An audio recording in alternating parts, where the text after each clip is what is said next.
সুপ্রিয় বন্ধুগণ, আমরা অনেকেই বইয়ে পড়েছি লোভে পাপ, পাপে মৃত্যু, আর এটাই যেন তার সঙ্গী হলো এখন।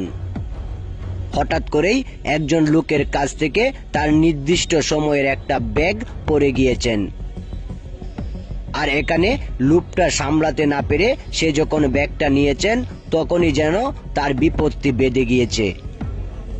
আসলে ইংরেজিতে একটা কথা রয়েছে, sin by great is dead by sin. আর এমন ভাবেই এখন সে হয়ে গেছেন অপরাধী।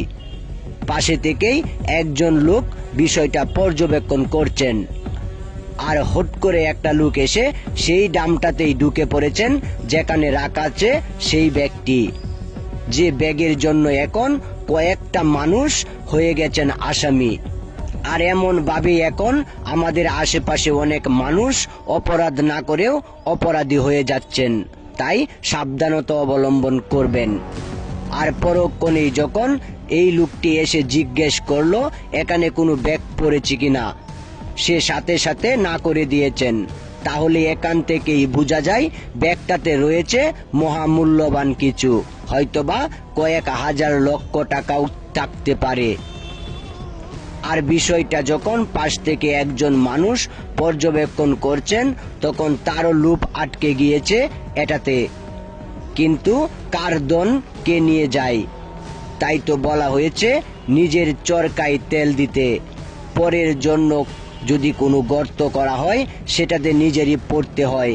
এটার বাস্তব প্রমাণ এখানেই মিলেছে।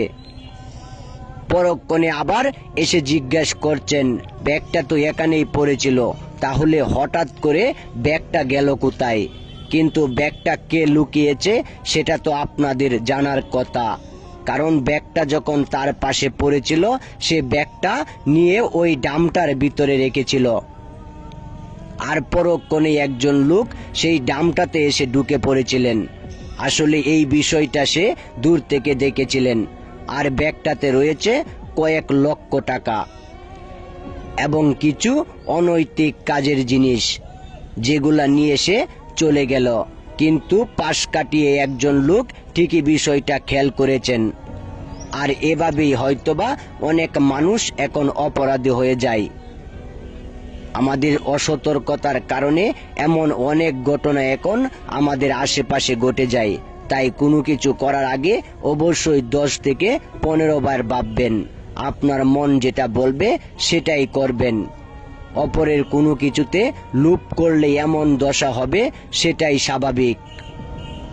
আর পরক্ষণে সে সেটা খুঁজতে ব্যস্ত, কিন্তু সেটা নিয়ে এতক্ষণে সে উধাও হয়ে গিয়েছেন। আর পাশে থাকা লোকটি বিষয়টা দেখছেন। সে তন্ন তন্ন করে যখন সবকিছু খুঁজতে ব্যস্ত, ঠিক সেই সময়টাই সেই লোকটা এসে তাকে বলছে জিনিসটা হঠাৎ করে গেল কোথায়। আসলে জিনিসটা অন্যজন নিয়ে চলে গিয়েছে, আর ধরা পড়েছেন এই দুইজন। আর পাশের লোকটা এসে তাকে বলছে অন্যজন এই জিনিসটা নিয়ে চলে গিয়েছে। আর পরক্ষণেই তারা দৌড়াতে ব্যস্ত।